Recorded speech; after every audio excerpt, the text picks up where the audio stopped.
we are talking about prayer. Last week we jumped in. We looked at the Sermon on the Mount as a whole, big view, panoramic, fly over the top ideas about the Sermon on the Mount. Tonight we're going to narrow in to one little section where Jesus begins to talk about prayer. Next week we will actually get to the Lord's Prayer itself, and we'll start to take it one phrase 1 week at a time. So let's just start off thinking about prayer. Every major world religion encourages its followers to pray. We are not the only ones who think we have cornered the market on prayer. So I'll just give you a few examples of this. I'll put some pictures up on the screen. Muslims pray. They probably pray more than we do, truth be told. How many of you have been in a Muslim country where there was a call to prayer, and you can remember that going out over the loudspeaker from the mosque? Typically, they pray 5 times a day. Muslims are just like Baptists. There's good ones and there's bad ones. There's devout ones and there's lazy ones. And so sometimes when you're in one of those countries and the call goes out, they stop whatever they're doing on the spot. Really, you're supposed to go to the mosque. That's what the really devout ones do. Some of them will just stop what they're doing, and wherever they're at, they will begin to pray. And some of them don't pay any attention to it at all, and they just go on with their business. You pray facing a certain direction. You pray in a certain posture. There's a right way to stand. There's a right way to hold your hands. There's a right way to kneel. There's a correct way to hold your feet while you're kneeling and to hold your hands while you're down. And you say a certain thing with everyone else. And so some of you have experienced that in real life. Some of you have maybe just seen it in movies or pictures. Buddhists pray. And this is a group of Buddhist monks. I thought that was a neat picture. Gathering together for prayer, and they've got these candles, and they're doing sort of a ritual or a ceremony. And I don't know this is a little bit of speculation. My guess is at the end of the ceremony, those candles will get blown out, snuffed out, and that is the ultimate hope of the Buddhist, that you just get snuffed out, right? The hope of the Hindu is that you eventually get absorbed into what is really real, and you become one with the universe. The Buddhist doesn't believe there's any real thing out there. There is no personal God. So rather than being like a drop that gets absorbed by the ocean for the Hindu, the Buddhist just hopes to get snuffed out and that be the end of things. And so you can imagine that changes the way you pray, doesn't it? If that's the end game and that's the ultimate goal. The only time I remember seeing a Buddhist person pray up close was when I was in Hawaii. I was on the big island of Hawaii. You can drive all the way up Mauna Kea, a huge mountain. It's got snow at the top. It's got a massive complex of telescopes. It's one of the greatest places in the world to look at stars, if that's your thing. And you can drive up there and you can see the telescopes. You can tour them all. And then that little piece of pipe sticking up is the summit, and it's got a little official, this is how high up you are, and this is the coordinates of where you're at. It tells you all that information. But then right next to it is a shrine. And when I went up to the top, there was a Buddhist guy. He wasn't wearing an orange toga with a shaved head or anything like that. He just looked like a normal guy, but he was praying. And he had a little drum. And he was spinning this drum back and forth. And we tried to be somewhat respectful, but we went over and we talked to him. He said, "What are you doing?" He said, "I'm praying." We said, "Well, you're not saying anything." And he said, "But the drum is the prayer.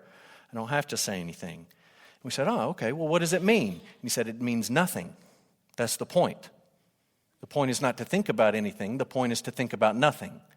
And so this sound that has no meaning is what I'm praying about or meditating on or thinking about. So he's praying. Hindus pray. There's ritual involved with it. They have their own special approach. People who are of the Confucius faith or sometimes the Taoist faith will pray, and they'll go to temples.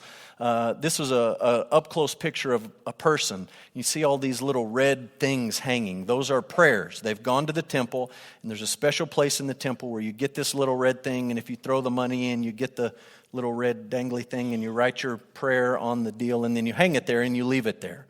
Sometimes they hang them in trees, sometimes they hang them on a wall, sometimes they hang them on, whatever. But that's their form of prayer. So everyone's praying. And I think it's a helpful thing just to start as we listen to Jesus and we're thinking about a biblical view of prayer. I think it's helpful to stop and acknowledge that not all prayer is created equal, just to sort of borrow a phrase from our culture, okay? We can get in theological debates and try to split hairs and how many angels on the head of a pin, and we can argue about, does God hear these prayers of all these people or does he not hear these prayers? And honestly, that kind of depends on what you mean by hear, right? Because all of us would say, well, yes, he hears it. He hears everything. There's nothing that escapes his notice. There's nothing that's outside of his control or his awareness. Absolutely, he hears it. But then we would come back and we would say, but in another sense, they're not talking to God. They're talking to the nothing. Or they're talking to a statue. Or maybe they're talking to themselves. Just to give you a few examples, we're not going to look at them, but for you to think about this. When Elijah faced off with the prophets of Baal, one was talking to God and one was not. Or maybe we should say one was talking to God and 850 were not. And the text says twice, while they're doing all of their ritual and dancing and cutting and screaming and yelling, no one paid attention. No one listened. There was no one there to hear it. You say, God couldn't hear it. He didn't know what was going on. Of course he heard it. He knew what was going on. But they weren't talking to Yahweh. No one heard what they were saying. They were not praying to the same deity. That's a popular idea. You hear people say that. Well, we all pray to the same God. At least in that story, they weren't, because no one heard it. Another example would be Isaiah 44 or so.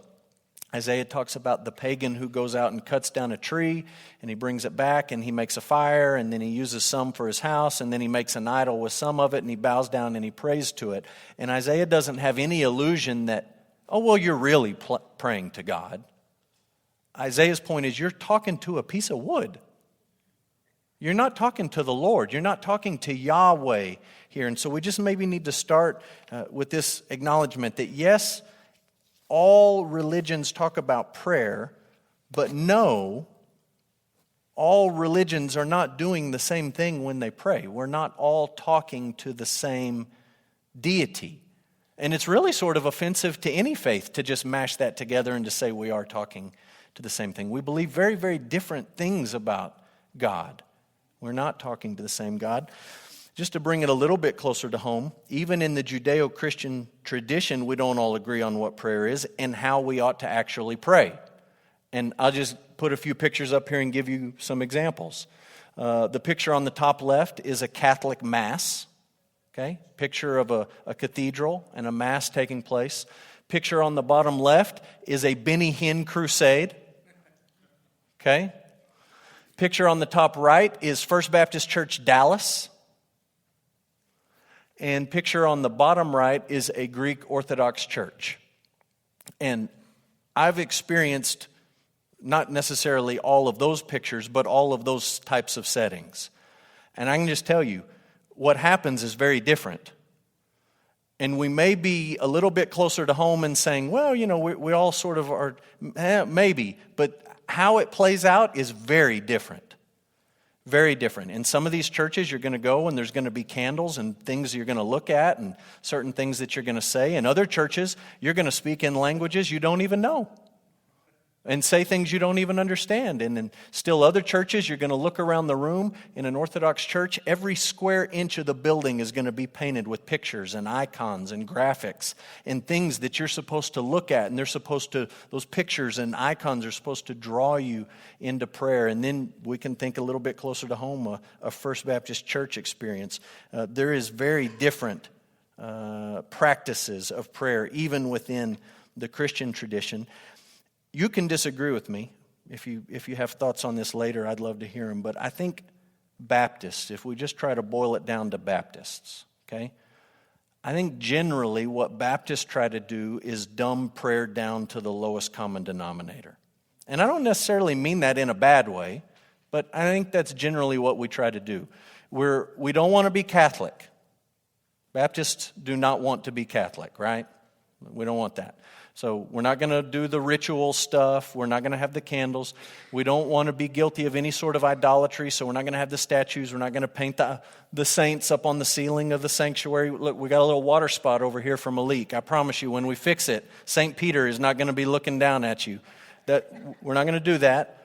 We're not going to just start jibber-jabbing things out loud that I don't understand and you don't understand and nobody understands. And typically what you sort of hear, at least what I sort of grew up hearing, is all it is talking to God. All you got to do is talk, right? All you got to do is talk to Him. And there's a beauty in that. I hope you see a beauty in that. I also hope you see there's a little bit of danger in that. And that you just turn people loose to say anything and everything possibly that maybe they don't need to be saying. If you were scheduled tomorrow to meet with the Queen of England, there would be protocol. Here's how you walk in. Here's what you say. Here's what you don't say. Here's how you shake hands. Here's how you don't shake hands. Right? Because of who you would be meeting with, it would be true for President of the United States or any famous person or important person. There would sort of be a change in how you talk to them based on who they were or the position that they held. You wouldn't just chum it up necessarily as buddies. I think about my kids when we go visit family, whether that's family here or somewhere else. I feel like we always have this conversation. Now, when you go in there, you look them in the eyeball. Don't stammer around at the floor, right? And when they're going to ask you how was school today. Grandparents always ask you that. You know they're going to ask you, so don't grunt at them when they like say something. Think of your answer now. Give it some thought. Stand up straight, look at them, answer, respond. Because of who they're talking to, we want them to talk a certain way. I don't think that's unreasonable. And I think that maybe has some carryover with prayer. So I just throw this out. This is on your notes. There's good prayer and there's bad prayer. And we need to be taught how to pray. And we need to be humble enough, like the disciples were, who came to Jesus and they said, Jesus, we need you to teach us how to pray. We're listening to you talk to the Father. That's not really how we've been taught to do it. We've never heard anyone do it. We need you to teach us how to do it. And we probably ought to have that same humility. And Jesus, in the Sermon on the Mount, jumps right into that void, and he begins to teach us about prayer. So we're in the Sermon on the Mount. Last week we said the Sermon on the Mount has this dual focus. There's a focus in heaven. We saw that in the Beatitudes, and there's also a focus on earth. You are to be salt and light, and both of those things are present in the sermon. Both of those focuses or foci are also found in the Lord's Prayer. There's a focus on God and His transcendence and His glory, and there's also a focus on bread, which is a very earthy thing. And so we're going to try to hold both of those things into balance. Tonight, what I want to do is look at all the things Jesus says leading up to the Lord's Prayer itself. Before He actually says, do it like this, He stops and He says, don't do it like this. Now, here's my experience with this passage in teaching it and talking to people about it. This makes a lot of people nervous. When you think about these verses and you try to wrestle with them and you try to apply them, it makes people scared to pray. It makes people feel like I might mess up. Jesus says here, don't do it this way, so there's a wrong way to do this thing. And I'm afraid I'm going to mess it up. And I want to acknowledge Jesus is definitely saying, don't do it this way. This is not how you're supposed to do it. But the passage itself should not make you fearful. When you understand the things that Jesus is saying not to do, it should give you a freedom in prayer that maybe you've never enjoyed before. So the point is not to make you fearful. The point is to make you free. And let's jump in. Jesus the Rabbi, how does He teach us about prayer here? Number one, He assumes that we will pray. He assumes that we're going to do it. There's no possibility that we're not going to pray. He assumes it's going to happen. He assumes it in verse 5. and it's the word when. When you pray, don't do this and do this. And he says it again in verse 7. When you pray, not if, but when. And right around this, before it and after it, he's talking about other spiritual disciplines. He talks about giving. He assumes we're going to give. Like Jesus is operating on the assumption, my people are not going to spend all of the money that God the Father gives to them. They're not going to do that. They're going to live on less than what God gives them, and they're going to give. He assumes that's going to happen. There's no possibility of, well, if you decide you'd like to give, well, here's some things to think about. He just says, when you do it like this. And it's the same thing with fasting. He doesn't assume that we're going to indulge every desire and longing in our bellies.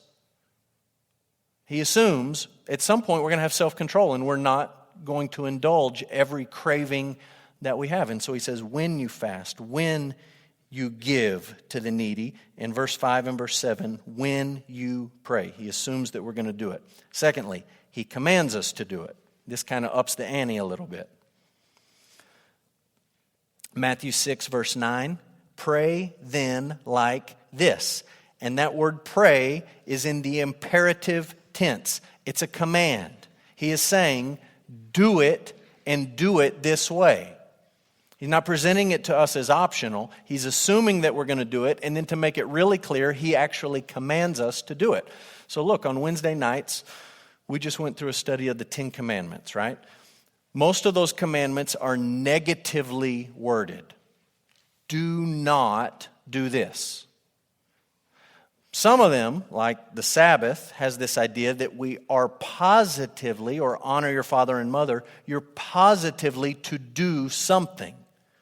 So as we went through that series, we talked about two types of sin. If the Bible says don't do it and you do it, that's a sin of commission. You've sinned against God. He said not to do it and you did it. But when the Bible says positively, you ought to do this, you must do this, you should do this, and you don't, that's a sin of omission. Equally sinful. And I just point out to you and to myself that Jesus says in this passage, pray. Don't think about praying. Don't have Bible studies about prayer. Don't sing songs about prayer. Do it. Actually pray. It's a command right there in verse 9. Not to do it is out and out sin. Out and out rebellion. You may say, well, there's adulterers out there, and there's drug users out there, and there's really bad people out there, and the sheriff's department in Odessa had to go get some of those people the other night, and they shot them up, and there are really nasty people out there.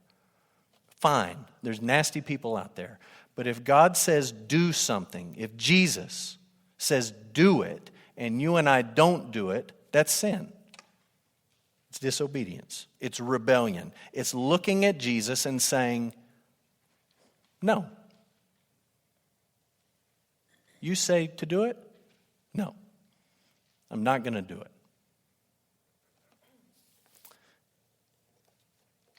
Thirdly, Jesus prayed. Jesus did it. We're not going to look at these verses.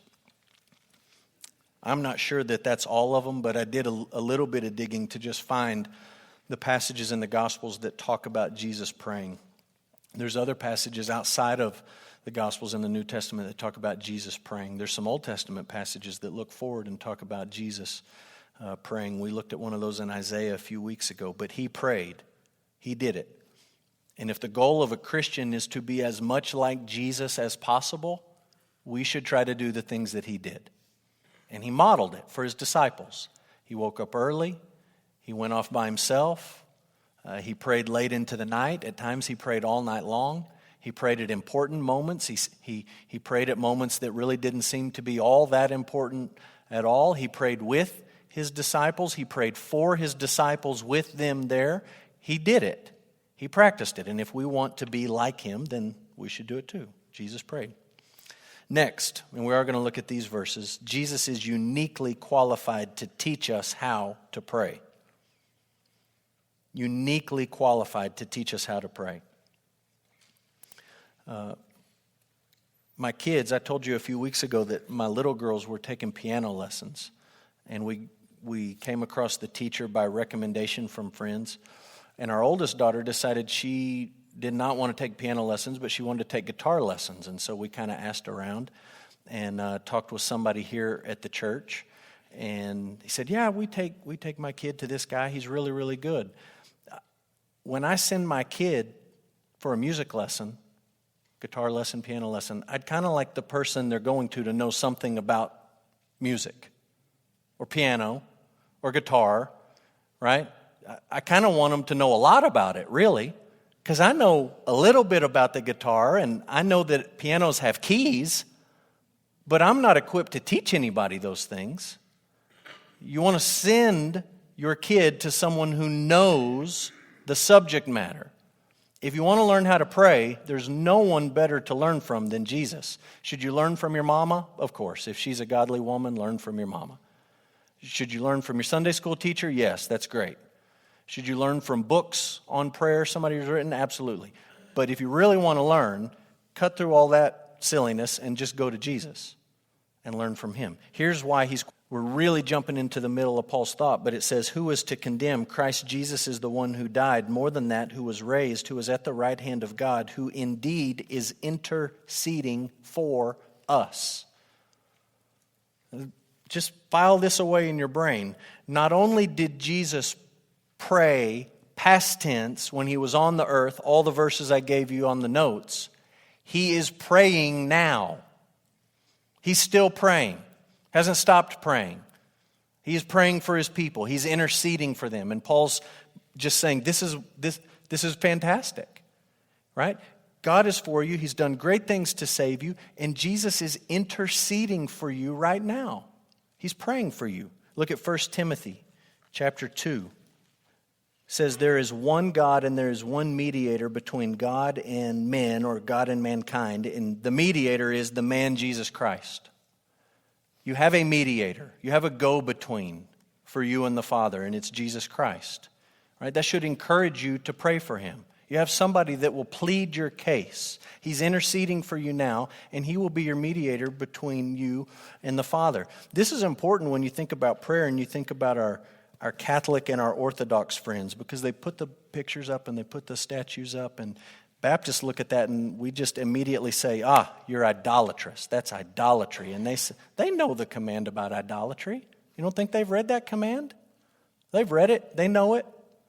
And what they would say to us is, yeah, but who do you think you are just to go waltz in and talk to Jesus? You think you're that big a deal? It would be much better if you went to someone who could go to him on your behalf. So St. Thomas or Mary. Who better than Mary, the mother of Jesus, right? She will sort of plead your case with Jesus. You're not a big enough deal to just waltz right into the big guy himself. So you need this go-between. We're not worshiping them, they would tell us. We're just sort of using them as a go-between. But Paul says you have a go-between. It's not Thomas and it's not Mary, it's Jesus. He's the go-between. So pray to him, talk to him. He's the one who's qualified to teach you how to pray. He's praying for you now, and he's your mediator with the Father. Okay, now let's get to the nots. Not like this. Don't pray like this. Number one, we should not pray like the hypocrites.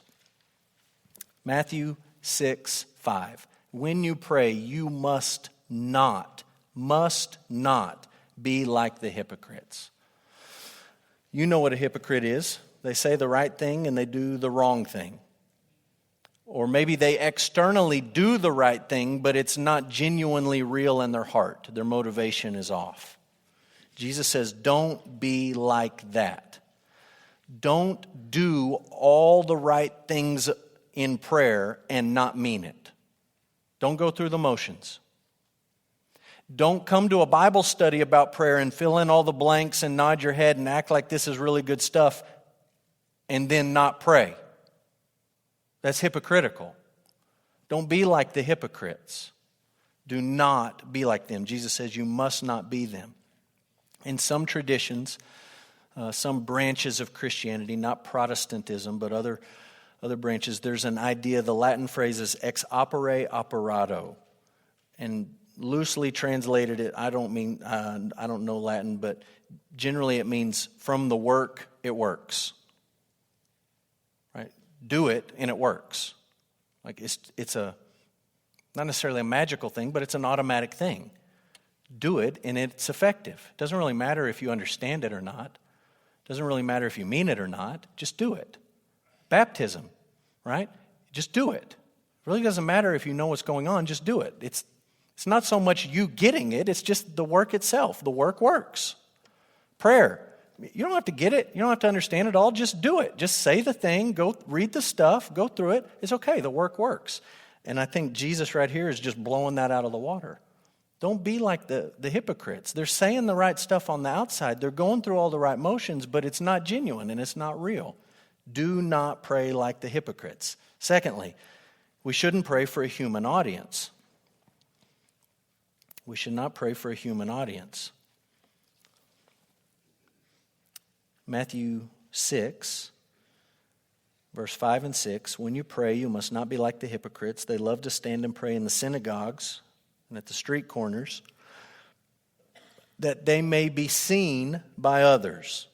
That's the heart motivation. They want to be seen. They want to be heard. They're not genuinely talking to the Father. They just want the recognition of being a good prayer or a spiritual person or a good person or whatever. They do it that they may be seen by others. Truly I say to you, they have received their reward. But when you pray, go into your room, shut the door, pray to your Father who's in heaven, and your Father who sees in secret will reward you. Look, this fits in with everything you've read in the Sermon on the Mount up to this point. Jesus is not saying, don't ever pray as a group. He's not saying don't pray congregationally. He's not saying don't pray at the dinner table where anyone else can hear you. He's not saying don't ever get together with a buddy and pray out loud. He's not saying the only time you ever should talk to God is when you're alone and the door's shut and it's soundproof and there's no chance anyone's going to hear you. It's got to be a secret. That's not what he's saying, right? Earlier in the sermon, he said, the point of the sixth commandment is not just murder, it's also anger. Right? The heart motivation matters.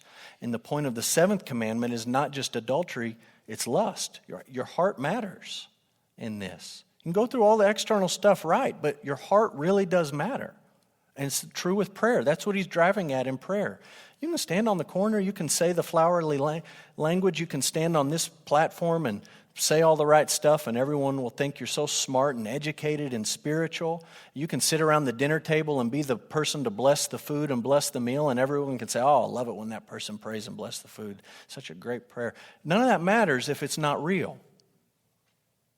Don't do it for a human audience. Do it to talk to God. And I'll be honest with you, for me personally, this is the most convicting part of Matthew 6. Because I don't want to stand up on that platform and you think I'm a dummy. If I'm honest, I don't want you to think I don't know what I'm doing. You don't want to sit at the dinner table with your friends or your family and stammer and stutter around and sound like a fool. You got to be careful here, right? On your heart motivation. You know how easy it would be for me to stand up there every Sunday and just go through the motions of it because that's what I'm supposed to do at that point in the service. That's what we do. At the end of the sermon, the band's coming up. Everybody can't watch the band come up on the stage, so you got to bow your head. And this is where I'm supposed to pray, and you got to say something intelligent, and you can't sound like a dummy, so you might as well do a good job, right? Just go through it, the motions. Who am I doing it for? Am I doing it for you, or am I genuinely doing it to talk to the Father? When you sit at the dinner table, who are you doing it for? Are you just doing it for the kids and grandkids so you train them this is what you do? That's not a good reason to pray. It's an okay reason to pray, but it's not enough of a reason to pray. If you're going to do it, talk to God. Let it be real. Let it be genuine. Don't do it just for a human audience. Thirdly, don't pray. We should not pray with empty phrases. Empty phrases. Matthew 6, 7, and 8. When you pray, do not heap up empty phrases as the Gentiles do. They think they will be heard for their many words. Do not be like them. Your Father knows what you need before you ask Him. Don't heap up empty phrases. He's thinking about the Gentiles. What does he mean by empty phrases? Maybe he's thinking of sort of a Elijah and the prophets of Baal situation where they're praying and no one's listening. It's just empty talk, empty phrases. Maybe he's thinking about the Gentile pagan idea that if you say the right prayer, you get the right outcome. If you put the words together in the right order and cadence and all the rest, then this is guaranteed to happen. And he's saying that's just empty phrases, empty talk. Maybe he's talking about our tendency just to stammer and stutter around and to say things like Peter did. You remember when Peter was on the mountain of transfiguration and there's Jesus in all his glory and Peter starts talking about tents? Let's put up some tents. Let's hang out. Let's get a campsite going. And the message to Peter is basically, zip it, bud. Don't talk just to talk. If you don't have anything to say, don't say anything. Just zip it. Old Testament talks about this. It talks about when you go in before God, you need to let your words be few. You don't just need to pile up words for the sake of saying words. Say them if they're real, and if they're not, be quiet. Do not pray with empty phrases. James Boyce says this, thinking about what Jesus is telling us here. He says, as we study this prayer, it's important for us to realize it was given to the disciples and to us as a pattern for prayer and not primarily as a prayer to be recited. I agree with that as long as you include the word primarily. Right? If you take out primarily and you say never recite it, I think that's problematic. But he puts it in there. He knows what he's saying. When Jesus lays this pattern, he said, don't do it this way, don't do it this way, don't do it this way. Do it like this. This is what you need to do. He's laying a pattern or a template in front of us to say this is generally what it ought to look like. What a beautiful thing that the template is not 6 pages long. Just a couple of lines. I mean, it's not rocket science. It doesn't have footnotes. It doesn't have, cross-references and this, that, and the other. It's just, here it is. Very simple. Very easy. Can you imagine a real relationship where you said the same thing every time you talked? To turn the Lord's Prayer into just something that you recite by memory would sort of be like that. Every time you sit down with your friend or your spouse or your child, you have the exact same conversation. You never talk about anything new. You just have the same conversation over and over and over again. Right? That's a bad relationship. The flip side of that is also true. Can you imagine a relationship where you never said the same things over and over and over again? And you never talked about the same old stuff over and over and over again? And you never said, I love you over and over and over and over again? Right? You need sort of both of those in a relationship. You need the routine and the stuff that you just sort of go through, but you also need the new and the spontaneous. And I think that's what James Boyce is saying here. So I'll just add this on. We should not pray only rote prayers, but sometimes it can be helpful to pray rote prayers. So I'm trying to have my cake and eat it too.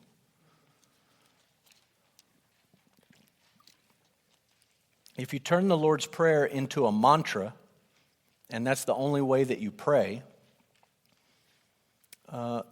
it's empty phrases. You're just treating it like magic. You're just going through the motions. Right? It's just the same stuff. But I'm guessing that you guys are like me. I'm guessing sometimes you sit down to pray and you just think, now what? I'm not supposed to do it like this, and I'm not supposed to do it like this. I don't know what to do. So do it like this, word for word. There's at least a starting point. Turn to the book of Psalms. Say them word for word. Think about them. Slow down. Read them. Meditate on them. I don't know that it's a good thing or a bad thing to sort of go to either extreme of we're just going to say it, just go through the motions and check that box and move on. Or maybe the Baptist mistake to say, don't ever just recite it. Ugh. That's just ritual. We don't want to be Catholics. Sometimes you don't know what to pray. Maybe I'm the only one, but I bet I'm not. Sometimes you need Jesus to say, you don't know what to pray? Do it like this. And you just do it exactly like he told you to do it. A few thoughts about prayer and theology, and then we'll wrap up for the night. Prayer reveals our theology and our priorities. Spend time with someone praying together, and you will come away, maybe not just once, maybe not just twice, but really pray with a person. You'll come away and you'll be able to say, this is what that person believes about God. For good or bad. I mean, they can answer the questions on the theology exam and say all the right things in Sunday school, but listen to a person pray and you'll figure out what they really believe about God. What is their theology? What do they think about God and his character and his attributes, what he's like? Prayer will tell on you, for good or bad, and it will reveal your priorities. If your prayer life tends to revolve just around you, then you're probably the center of your own world. Fair? If your prayer life is very vague when it comes to God and his attributes and his character, your thoughts about God are probably very vague and vanilla and generic and not rooted in Scripture. If your prayers are all about, God, I need you to do something, if that's the extent of your prayer life, you probably, in your heart, whatever you say out loud, in your heart, you probably approach God as someone who exists to take orders, short order cook, right? Here's the order for today, God. Here's what I'm asking for. And if that's it, over and over and over and over again, it probably tells us something about the way you think about God or what's important in your life. Most basically, prayer is communion with God. It is fellowship with God. It is relationship with God. You could put any of those words in that blank. It's communing with God. It's fellowshipping with God. It's having a relationship with God. On a most basic level, that's what it is. It's not just talking to God. That's how we dumb it down sometimes. Look, I talk to a lot of people that I don't have a relationship with. You do too. You can talk at people all day long and not have a relationship with them. And if you boil prayer down to, well, it's just talking to God, you might miss the relationship part. You can talk at a person all day long and have zero relationship. Prayer, most basically, is a relationship with God. It's having communion with God. It's having fellowship with God. It is not these things. It is not self-expression. Self-expression. So I knew a lady. We crossed paths in Oklahoma. And we crossed paths in the context of a ministerial alliance. And this lady liked to come to our meetings. She would like to volunteer to pray. I think she liked to be heard. And she liked to come up, every time we met, I think she had come up with a new name for God. And I don't mean she had found it in the Bible. I just mean she had made it up. That's not prayer. That's just you expressing yourself. Okay? Those two things are not the same. When you come to God, it is not the time to be creative. It is the time to listen to what God has said to us in His Word and to respond appropriately. Right? It's not your opportunity to show how theologically or spiritually creative you can be. It's your opportunity, it's my opportunity to have a relationship with the God who initiated communication by speaking to us in His Word. He initiated the relationship by sending Christ to die for us while we were still sinners. He has reached out to us, and prayer is our response to that. It's not our opportunity to be self-expressive. Secondly, it's not manipulation. That's magic. Magic says you say the right stuff, you get the right outcome. Sometimes when I hear people say, prayer is powerful, it makes me anxious. Because it makes me think, well, what do you mean? Do you mean that if you say it just right, God's going to do it? Or this is going to happen? Do you mean if you say it enough that person's going to get well? Is it powerful like that? Do you mean that if you get enough people on a prayer chain, that there's more power in it? Is that how God works? Is that what we think about God? Like he's just waiting for us to get one more person added to the email list, and then he's going to say, okay, now I don't know. I do believe, James talks about the prayer of a righteous person is powerful and effective. I agree with that. I'm not trying to cut James out of the Bible. But I just think there's a danger in this idea. Sometimes we turn it into manipulation. We can get a certain outcome. Prayer is not persuasion. It's not trying to talk God into our plans. We're going to see that in the prayer itself. It says, let your will be done and your kingdom come. Don't do it my way, do it your way. That's how Jesus taught us to say it. He's not trying to cajole God into our ideas, but it's submitting to his ideas. Prayer is not a news report. God doesn't need your status update or your information. He knows it. And Jesus says that right in the introduction here that we looked at, right? Matthew 6:8. Your Father knows what you need before you ask him. That should change. If you believe that should change the way that you talk to God and the way you fellowship with God and the way you commune with God. It's not a news report. And lastly, it's not bargaining. This is not a negotiation. It's a relationship. It's communion. It's fellowship. It's not just talking to God, it's talking with him, listening to him speak in his word, and responding to him through prayer. So next week, we're going to jump in. We're going to start taking the Lord's Prayer one phrase at a time. And we're just going to work our way through very slowly, thinking about how Jesus is teaching us to pray.